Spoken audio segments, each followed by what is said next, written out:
আমার বাড়ি রাজমহল ঝাড়খণ্ড, আমার বাড়ি রাজমহল ঝাড়খণ্ড। আমি লোক কেমন, আমার বাবা কি করে, আমার ভাই কি করে, আমার মা কেমন, আমার ফ্যামিলি কেমন, আমার বাচ্চা কেমন, আমার গ্রামের লোক চাইতে বেশি সাপ মারার লোক জানে। কথা বলতে হবে বাবা, আমার গ্রামের লোক বেশি জানে।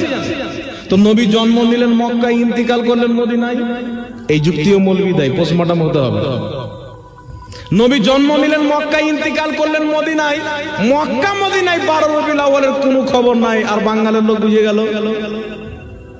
কথা বুঝেছেন তো? মক্কা মদিনার লোক কি বুঝে না? সব এগুলো ভণ্ডামো। তাহলে আমি তাকে বলবো ওটা মক্কা মদিনায় হয় না, তাই আমাদের এখানেও করতে হবে না। তো মক্কা মদিনায় সালমান খান আর শিল্পা শিট্টিকে নিয়ে সর্বপ্রথম ওই দেশের বাদশা সিনেমা হল উদ্বোধন করলো, তাদেরকে ড্যান্স করিয়ে। তাহলে তুমি তোমার আব্বা মাকে লাচাও না, কি বলেন? সৌদি আরবে হয় না তো করবো না, তো সৌদি আরবে যেটা হচ্ছে সেটা করো। তো সৌদি আরবে হচ্ছে ড্যান্স করাচ্ছে, তাহলে তুমি তোমার স্ত্রীকে ড্যান্স করাও। আমরা 1 বছর জালসা দেবো না, টাকা পয়সা উঠিয়ে গান দিয়ে দেবো না, কি বলেন? তো শয়তান যুক্তি দিয়েছিল। শয়তানের কাজ যখন দলিল থাকে না, তখন বাপ সৌদি আরবকে দেখায়, ইহুদি বাপকে দেখায়, কোথাকার খ্রিস্টান বাপকে দেখায়। কিন্তু আমি আপনাকে চ্যালেঞ্জ